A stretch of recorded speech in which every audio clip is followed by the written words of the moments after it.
Welcome to a special edition of Steve's Vintage Model Builds. And today we have a brand new kit from December 2023 released by ICM, a wonderful Ukrainian manufacturer. Their motto is new in the best. Excuse me. And what makes this kit special is that it was sent to me by a friend of the channel as a post-Christmas gift. Lord Sir Peter Oxley, gentleman and scholar. And he was kind of returning a favor. Last fall I had found in my local hobby shop an original Lesney matchbox Wellesley bomber, 172 scale Wellesley bomber. It's still sealed in its original plastic. So I sent it over to him as a gift. He was one of the first creators I discovered when I got back into the hobby in last summer, July, late July, early August. And I had so much enjoyment and still continue to have enjoyment with his channel. And he's a friend of my channel, and I'm a friend of his channel. And he's a real stand-up guy. And so if you haven't checked out Peter Oxley's channel yet, certainly do so. He reviews all kinds of kits. He doesn't show a lot of building. He doesn't have much truck with that, as we say here in North America. He's a British fella. And so he thinks kit build videos are boring. I guess to each their own. I find them very helpful. I'm sure lots of other people do. But Peter would rather, and he takes forever to build a kit. God bless him. Bless his heart. He's got kits there. I think for the Le Mans Porsche, it was 2.5 years on that kit. And the Kinetic Sea Harrier, I think it was 3 years. And, he does absolutely meticulous work. His pride and joy is a Honda motorcycle racer, where you actually have to construct the metal chain, and anybody who can do that is pretty far up there in my books. So, a frustrated engineer, a born engineer. In any case, a terrific guy. Does great videos. So if you haven't checked him out already, definitely take a look. And he does reviews on all sorts of kits, not just expensive kits, but he does everything from wingnut wings down to old matchbox kits, and even some of even some Airfix kits and so on and so forth. So a wide variety. He's very knowledgeable, and just out of the blue, I mean, he must be doing something right, because just out of the blue, ICM contacted him and asked him. Well, they send him kits for free. Hello, ICM. If you want to do that for me, that's fine. Also, Miss Tamia, my girl, if you'd like to send me some kits to review, I'm happy to do that. But I'll do it. I'll do it anyways. So, in any case, so he reviews a lot of ICM kits, and he doesn't pull any punches. He doesn't give great reviews or good reviews on a kit just because it's been sent to him for free. He has a lot of friends in the modeling community in the UK. They send him kits on loan to review. They just may be of interest or whatever the case may be. And just recently he did a review on the very first kit that Matchbox put out. And so I'd encourage you to stop by his channel and take a look at that. Somebody had sent it to him on loan. Unfortunately, it was incomplete, but it was the very first model that Matchbox released. Okay, so now on to this. So I was very pleased to receive this for a couple of reasons. It's the Studebaker US6-U3 U.S. military truck, and I'm a big Studebaker fan. I love Studebakers. They're great cars, and they made great trucks for quite a while as well. And they actually started out making heavy wagons for trade and commerce, and really made their name in the United States Civil War, where they got contracts for heavy wagons for hauling everything from artillery to supplies to men, although the men usually walked or rode on horses. And so that really put them into the stratosphere as far as American manufacturing was concerned. And of course, after the war and with industrialization and so forth, they kept up with everything. And it's a shame that we lost them in the early 1960s. A lot of their, especially the motor cars, were very innovative and and very famous in the movies as well as just in general pop culture. So the other reason that this kit, that I really like this kit, is that it's the truck.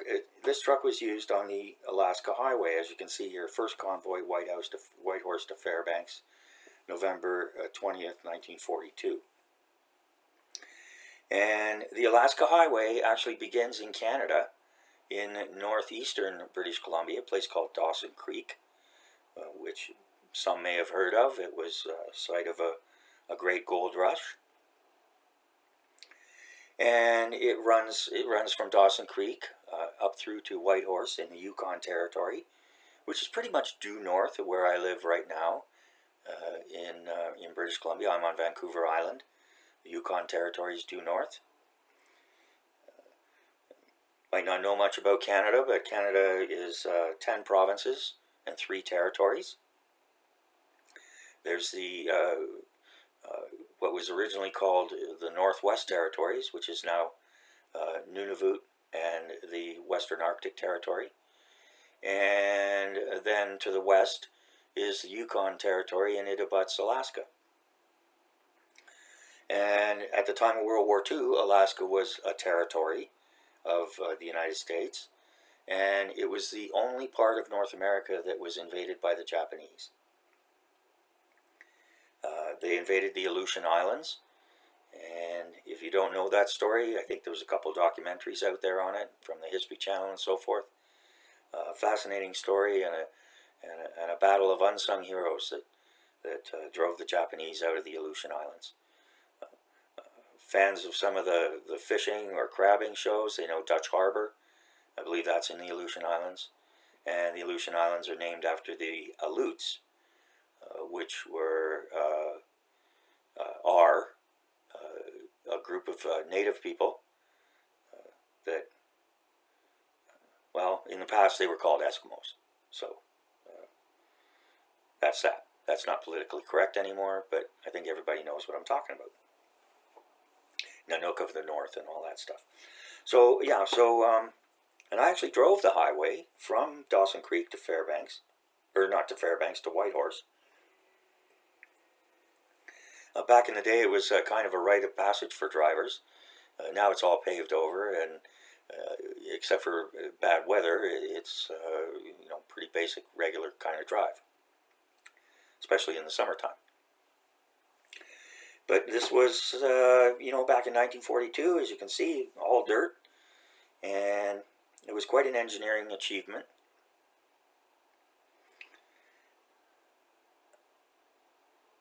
And they needed tough trucks. They needed tough trucks to haul heavy loads. Everything from bulldozers and other types of heavy equipment to regular supplies, machinery, all the stuff that was needed. As you can see here, ICM's done a beautiful job with the box art. The subject is front and center. And it gives you an idea, a very good idea of the terrain. Mountainous, forested, rocky, full of tundra, muskeg. Pretty rotten conditions to have to drive in. And so These were an important vehicle to get supplies up to Alaska that were on a route that was far from where the Japanese could attack them. There were over 200,000 made, over 220,000 made, most by Studebaker, but some by the Rio Motor Company.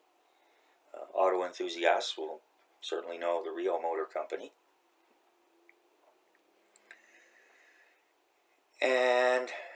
But most were manufactured for the Lend-Lease program and went to the USSR. And the Soviets loved them. I mean, look at it. I mean, they probably copied the ZIL from this thing.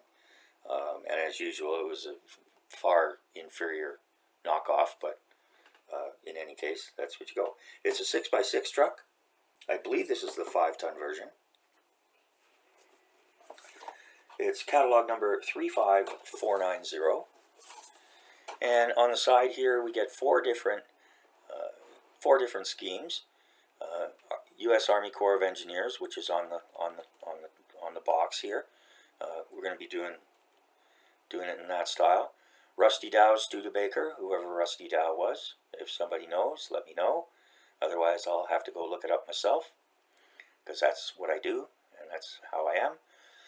And then we've got, there were some that were used by the U.S. Army in Europe late in the war, and some that were used in the Pacific theater as well,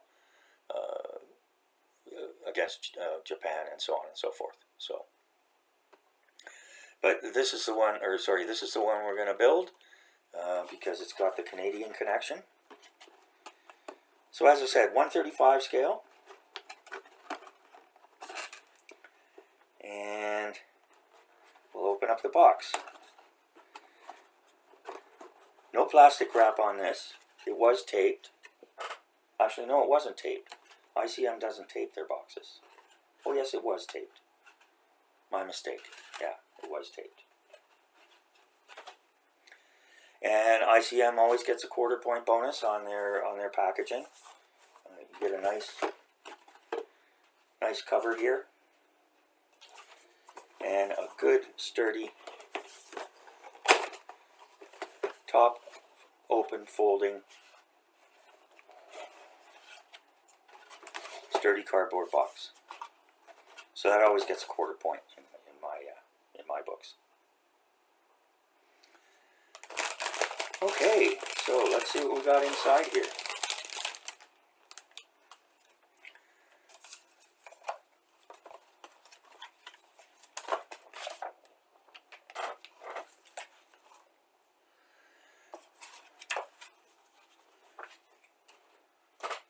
ICM's quite the story. I mean, they've been around for quite a long time.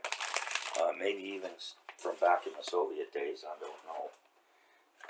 I'll have to check on that.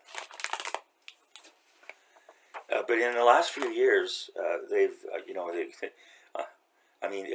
really upped their game, and they've become a premier manufacturer. I only one ICM kit, which was the BF-109 with ground crew. Their figures are beautiful. Their figures are marvelous. And you can see those on my my Spitfire and 148 utility Tilly vehicle. I used the ICM figures for that diorama. And for the BF-109, it was one of their older kits. I've struggled with it a little bit, and it's in set-aside status for now. But the figures, again, are absolutely beautiful. Right up there with Tamiya. Given the circumstances, they're a Ukrainian manufacturer, and given the circumstances, it's amazing. They have come out, they've been doing tons of releases, new toolings. In December they launched their catalog for 2024, and they've got tons of new toolings. Pretty rare where they do a reboxing or anything like that. Everything's new, or tried and true, as it were.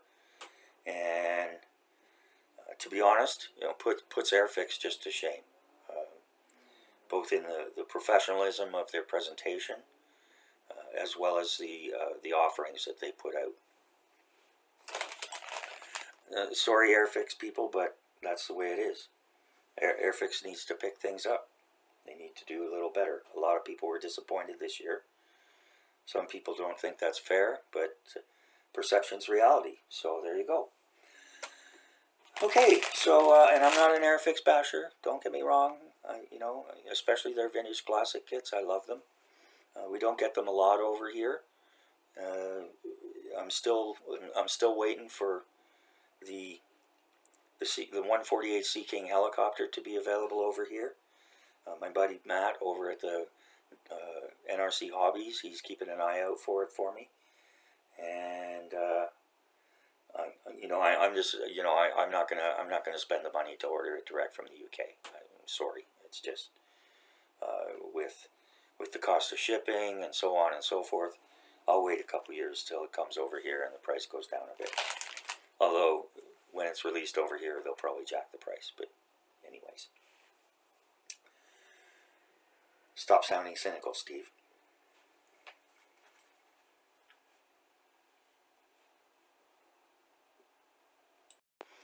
In addition to upping their game with the new kits, they've also, I believe last year, launched their own line of paints and varnishes. And they have paint sets, which are terrific. I mean, you can get the individual paints, primers, thinners, everything. And yeah, all the different sets. German AFV World War II for the Martyr, US AAF pilots 44-45, Ukrainian Air Force. U.S. helicopter colors. So yeah, they've got sets for for all different kinds. And then here on the back, they've got the complete palette, which is always a great reference. All the numbers and their what they call them: natural steel, oily steel, off-white, chocolate chipping, saddle brown.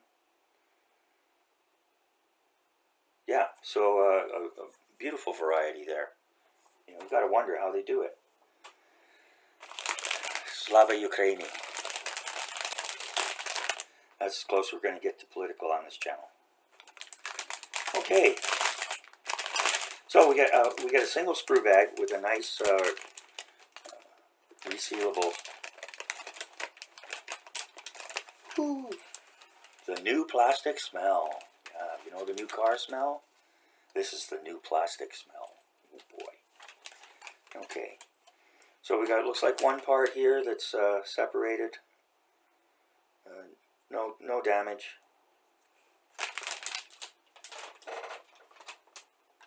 Set that aside carefully. And so we'll go through the parts here. Start here.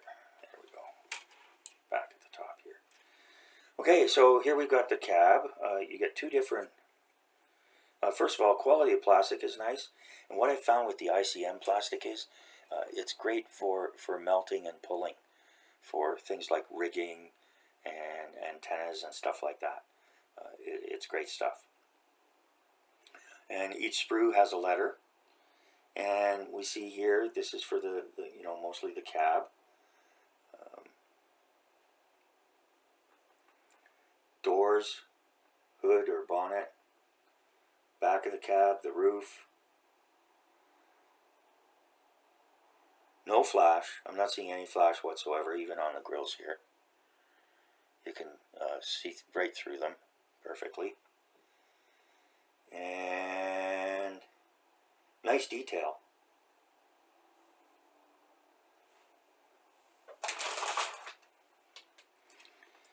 Okay, and then we'll move on here to the drivetrain. Here's the dual drivetrain. As I said, it's a 6x6.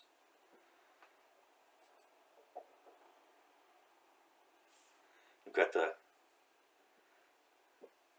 chassis frame side pieces here. Again, nicely detailed. The motor, yeah, not crazy detailed, but it's there.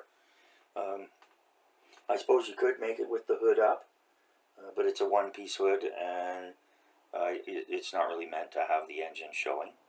Although I guess you could do that if you wanted to. Another great thing about our hobby. Here we got a piece that's just a little bit bent on the sprue here, but not damaged in any way. It looks like there's an ejection pin mark on it. Don't know what it is, but we'll find out. It looks like another part similar on the other side here. And this one has a teeny bit of flash on it. But otherwise, all these little parts are perfect. Perfecto. Perfectamundo, as the Fonz used to say. Sorry. Alright, and then we got the truck bed and the ribs. They don't provide a tarp or the option of a covered tarp, but you could always do one if you wanted to. I think it looks just fine without. What's the point of having a truck bed if you can't see it? Plus, you can load up stuff in there. I'm looking for a bulldozer that's not going to cost me an arm and a leg that I can maybe put in the back there. Alright, and these were basic, basic, what do you call it?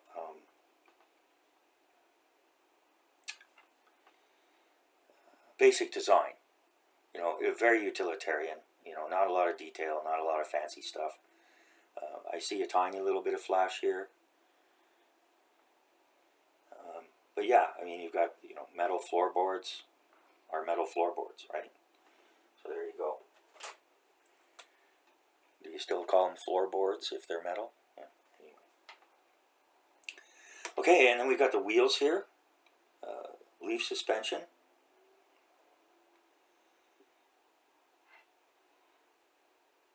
Nice detail here.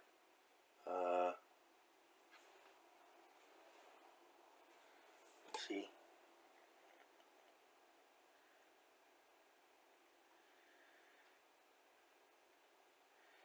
Firestone tires. Firestone tires, and they've even got the tire size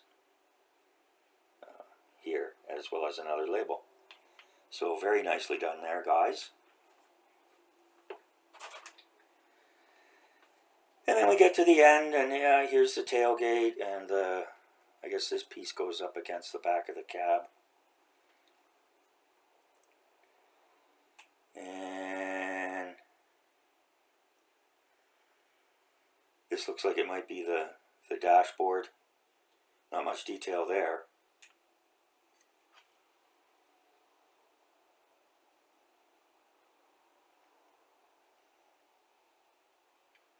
That looks like the speedometer. A couple other gauges. I'm sure if you wanted to, you could get a decal for that. Very nice. Thank you, Peter. I'm impressed.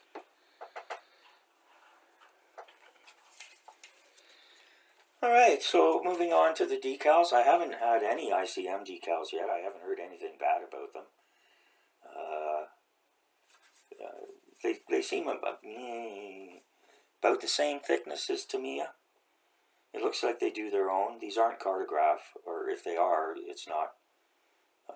They're not credited as Cartograph.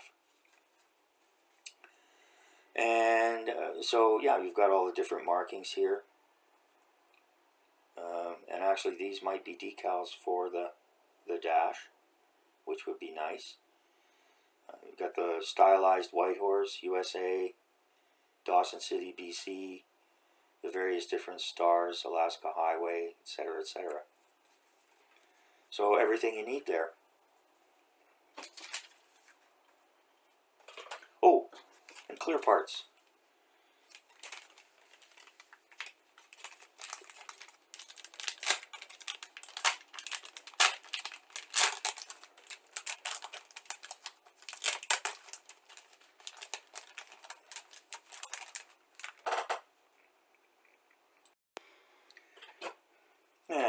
very nice clear parts. Absolutely flawless. Not a smudge, not a mark. Everything perfect. And these little no draft windows, they were a real boon.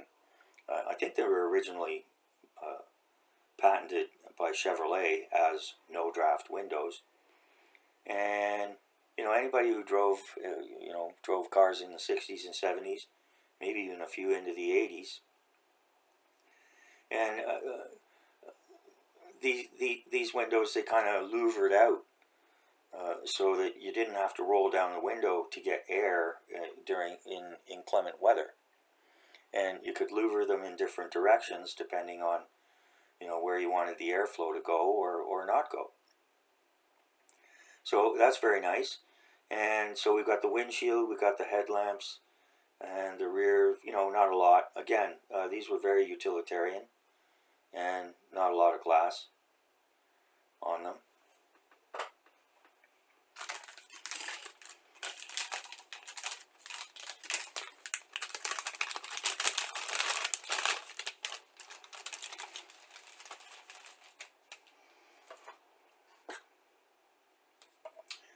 I'll also put a link in the description.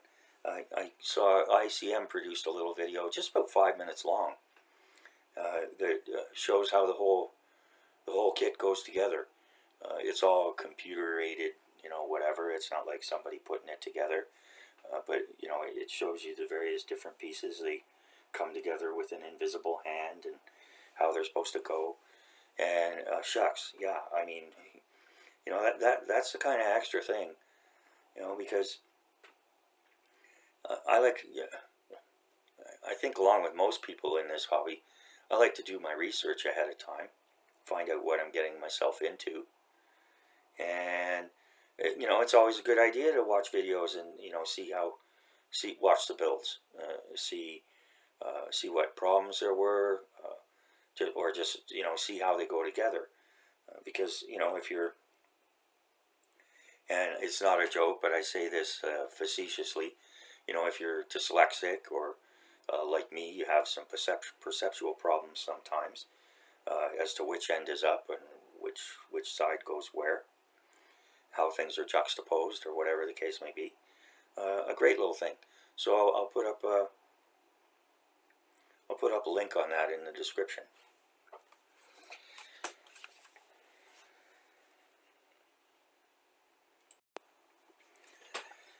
All right, and for the instructions, you have a beautiful booklet, a substantial booklet. And it's almost like a program from a sports event or something. Anyways, so they give a nice little blurb here.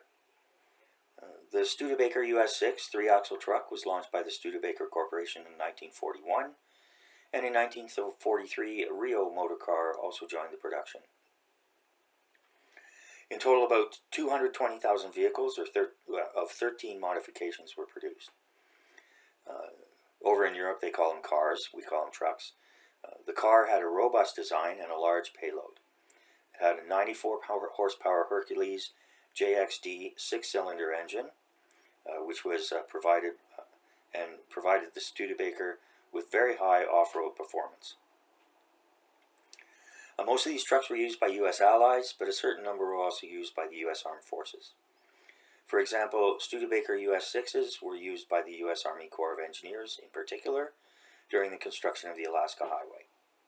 A small number of these trucks were used by the U.S. Army in Europe as part of the so-called reverse Lend-Lease, when a certain amount of equipment transferred to the Allies was returned to the U.S. for various reasons.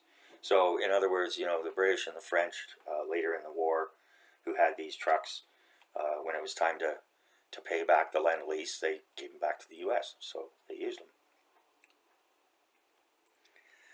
There are also cases of Studebaker US6 being used by the U.S. Armed Forces in the Far East. I would expect probably Burma. but I'd have to do a little more research on that. Okay, and full load 2,500. They got a T beside that, but I don't think it's 2,500 tons. I think it's 2,500 pounds. Empty weight of 4,500 kilograms.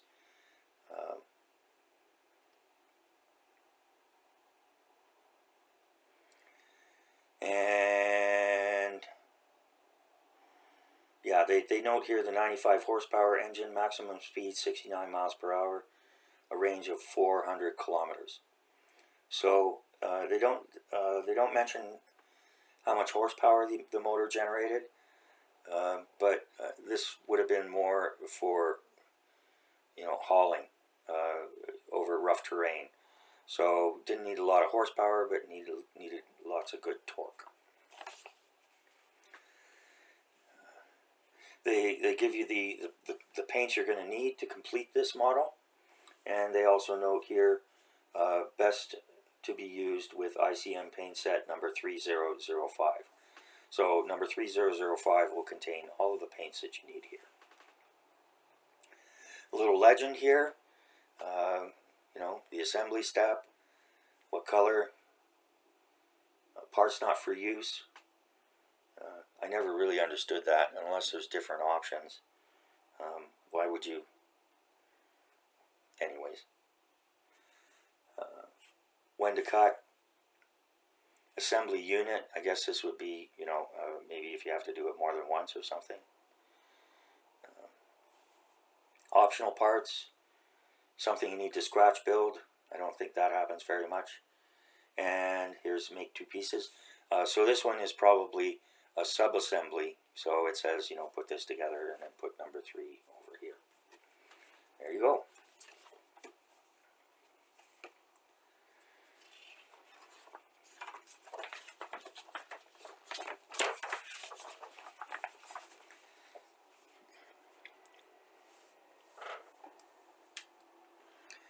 A little better light there, maybe.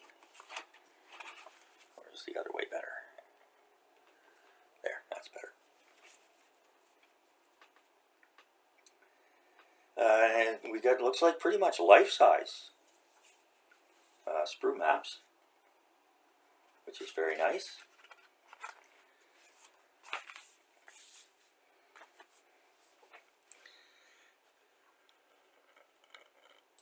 Okay, so we get into the first steps here, and we start with the frame pieces, various different frame pieces. They go together. Side pieces, leaf springs, and again, getting back to the Tamiya shake and bake thing. One of the beautiful things about our hobby is that it offers so much to so many people in so many different ways. Some people love a highly complex kit. You look at a Wingnut Wings kits or a Kotari kit or some of the Fujimi kits, and my goodness, it's there's so many parts, and so if that's what you like, that's great. And like I said, if you like trimming and cajoling and excessive sanding and having to putty things and having to scratch build to fill this or do that or whatever, that's great. More power to you. But there's a lot of people out there who are like me, I think, who are much more assemblers. I get my joy and satisfaction out of trimming up a piece nicely, and I like kits that where the fit is good. There aren't any issues with the fit. Sure, you might have to wrangle with a couple of things every now and then, but for the most part, they go together very nicely. Not too complicated, but at the same time offering plenty of opportunities for painting and so on and so forth. That's the other thing I love about the hobby. And I'm almost there with the airbrush. I think I'm gonna I think I'm going to employ that for the first time. I keep saying this about different kits, but I think I'm going to employ that for the first time on the Panzer II. And oh yeah, and I also started the. I've got the Whaler underway, and the Sopwith Camel's nearly done. The diorama, and I got a little start just kind of trimming for the Revell 172 SR71 Blackbird kit. So that'll be coming along nicely too. That'll be an easy one to paint as well, all black. So, but I do enjoy painting and decorating and doing the different techniques and learning different things. When I was a teenage modeler, we had, I had some money, but not a lot, and I preferred to spend my money rather on kits rather than paints. But at the same time, you accumulate paints bit by bit. You buy a pot here, you buy a little bottle there, testers, Humbrol, whatever the case may be, and you build up your paint pantry. See, I think it was with the Champion Scale Modeling. That man, he's got a whole wall of paints, all different kinds, all different shapes and sizes, and my goodness, I'm nowhere near there. So, but yeah, check out Champion Scale Modeling. He does lots of builds and reviews and so on and so forth. Good stuff. And so, yeah, so that's that's where I get my satisfaction. For my own personal reasons, which I've mentioned before in previous videos, I'm not going to go over again. Frustration doesn't work for me. I'm not the kind of person who's going to wrestle with something,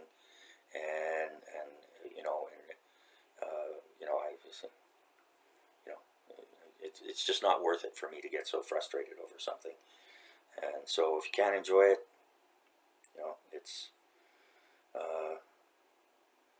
it's like golf. David Faraday always said, he said, golf is like sex. You can enjoy both without being good at either one.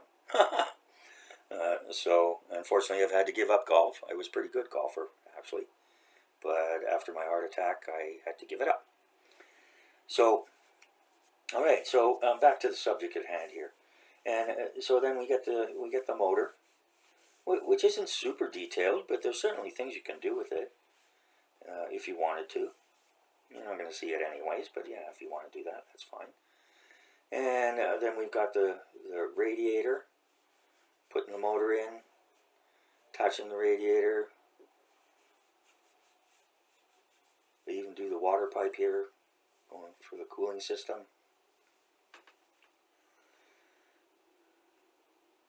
The muffler assembly.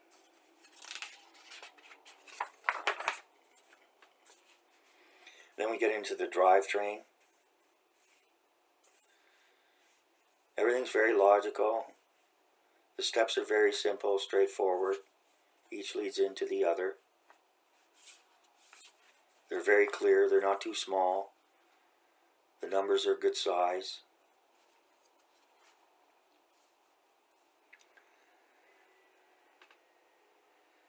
And here we're going to move into some more of the ancillary things.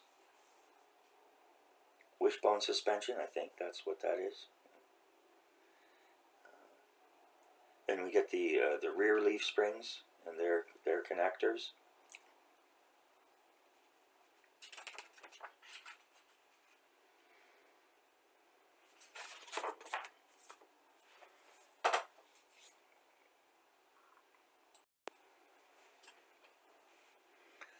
And here it looks like we've got the toolbox or utility storage box. How to put the wheels together. This one, it's just like this because it goes under. The others are more complex. And I expect they're set up so that they can turn if you want them to turn. How to put the wheels on. Then we move on to the cab, clear parts. And yes, there are decals here. They show you where to decal for that. So that's nice that you don't have to carve out or sand down raised dials or anything like that. They just leave it for the decal. And then we got the firewall. I guess quarter panels. I don't know. I don't know that much about automobiles. Then the cab attaches to the firewall. And we've got the steering wheel. Very basic again.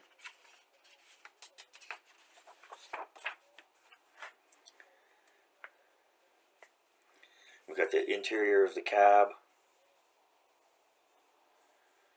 The bench seat. The levers and shifters.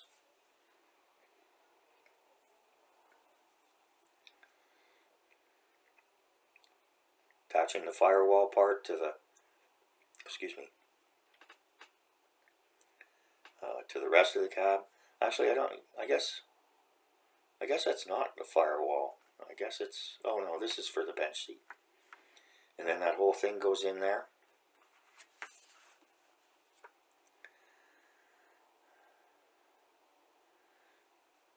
Looks like this is the battery. I guess back in those days was outside of the vehicle.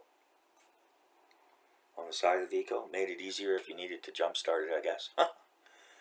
And yeah, and then we've got the side panels. And the back of the cab. Installing the window. The rear window. That would have been a nice feature. To see what's going on behind you. Not everybody had that. Then we got the fenders, the lamps, all the little doodads, the grill. As we saw earlier, you've got a choice of grill. I'll have to figure out. I'm sure it's somewhere which one is which for which version. And then we've got the doors. The windows go in. Door handles. Grip thingies. Handholds. Each door. Nice details there.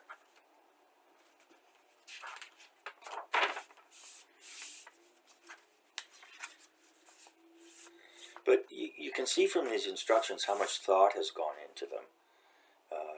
And how well they're engineered. I'm not being critical, but if you look at some of the Hasegawa instructions, they all look so busy, and there's like so much going on all at once. Whereas here it's very clean, very clear, and maybe it's indicative of a different style of thought. Huh?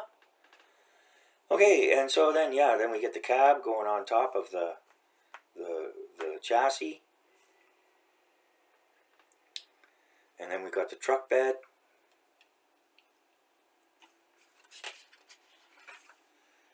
And I can never think what those things are called.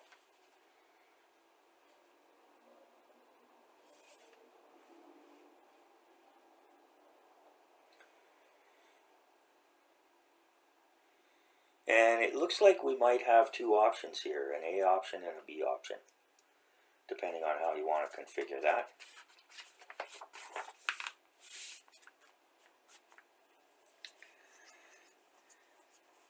And then we finish it up with mud flaps, bumper, mud flaps. Then the whole thing goes on the back here. We've got the ribs.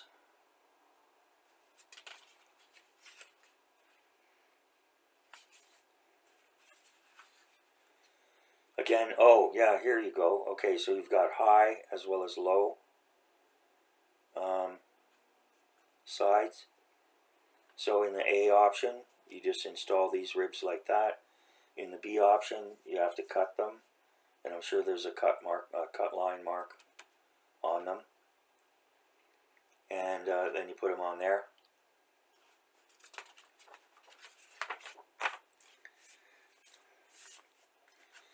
And then we get the final doodads. This looks like wipers, which is nice because I always hate painting the wipers that are molded into the clear glass. Rear view mirrors, tow hooks, and then we finish up with what the completed model looks like, which is a very nice touch. Not everybody does that. Then we move on to paint schemes. This is scheme number 1. Fairbanks Freight.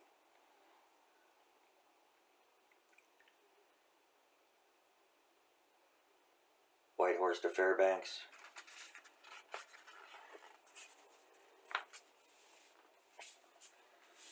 Then we've got the scheme here for Richardson, Alaska Highway, and then the more generic for the Europe,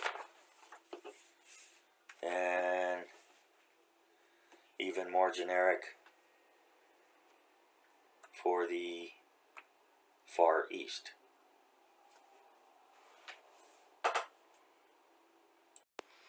It's interesting how they say probable variant. That might be just their way of saying they don't really know how it would have looked. There might not be any pictures because there are any that survived the war. Not the kind of thing they'd probably bring back. They probably would have been auctioned off or wherever they were. All right, so there we go.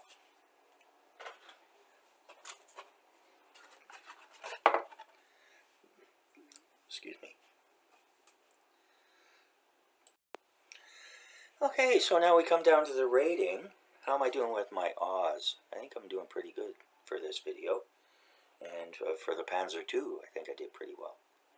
So, appreciate everybody's patience while I work my way through that. Alright, so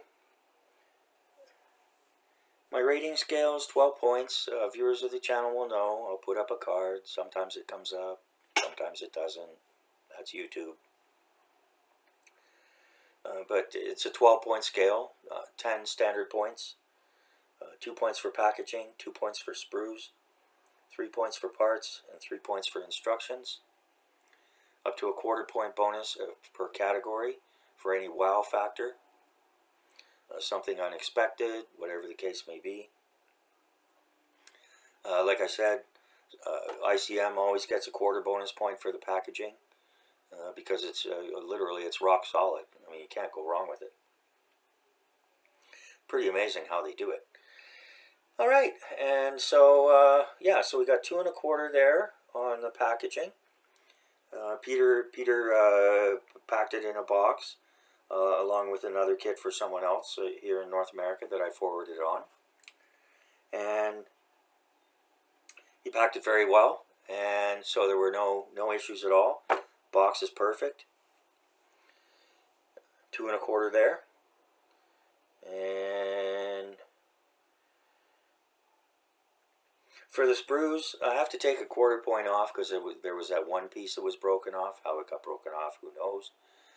But it wasn't damaged. But then, you know, we got to pop another quarter point on there because there was virtually no flash. And no awkward ejection pin marks or bubbles or holes or anything that wasn't supposed to be where they weren't supposed to be. Excuse me. 3 points for parts. The quality of the plastic, excellent, always, with ICM. Nicely detailed, although, you know, it's not a complicated subject with a lot of details, but the details that needed to be there were there. And very nicely done with the wheels, the tires. There were no warped or broken parts. Already took a quarter point off for on the sprues there with that one piece. But like I say, it wasn't damaged, so no harm, no foul. 3 points for the instructions plus a quarter bonus point. Excuse me. excuse me. A quarter bonus point for the color booklet style. And actually I'd give a half but it's only a quarter bonus point per category. So 3 1/4 there. As far as value goes, this was a gift. So, hard to say. I looked it up online. Depending on where you look, about $70, Canadian dollars I'm talking about. Which would be probably about 50 pounds, maybe 55 pounds. It's about 60 Canadian cents to the pound. So you math whizzes out there, you can deal with that. So that brings us to a total of 10.75 out of 12. And I think, if you paid $70, $75 for this kit, it will be well worth your money.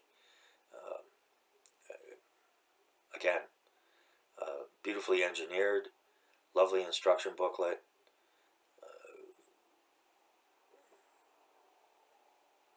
good variety of decals and options. And, you got 2 different grills as well as 2 different,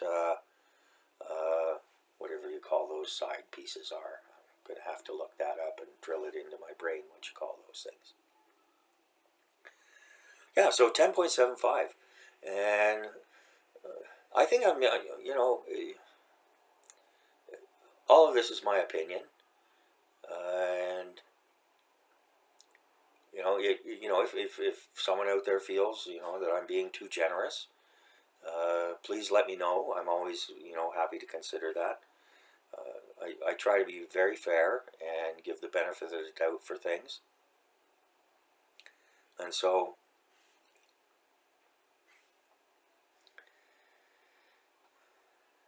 and I really, as a rule, I only review quality kits. It's pretty rare where I select my kits carefully, and I'm on a self-imposed budget, so I can't afford to waste money. Well, I don't like to waste money. I don't mind paying for good, extra high quality, but nobody likes to get ripped off. Okay, so coming up to 55 minutes here, and once again, thanks to Peter Oxley. As I said, if you haven't checked out his channel, check that out. Same with Zinzan Scale Modeling. And I'll keep you up to date on when the build comes. That'll be sooner rather than later. I've ordered a Tamiya 135 Willys Jeep to go along with it. And like I said, I'm keeping my eye out for a nice piece of heavy machinery we can maybe put in the back or something. Alright, so thanks again to everyone who checks in with the channel. Appreciate everyone's comments. Please leave comments. Just keep them respectful. Remember that, I can only wish, but, young people might be, watching the channel. And so profanity won't be tolerated in any way. And, if you have something positive to contribute or some information, something I've missed, something I've got wrong, please leave a comment. Let me know. And so thanks to everyone again. And we'll be seeing you in the next video. Bye now.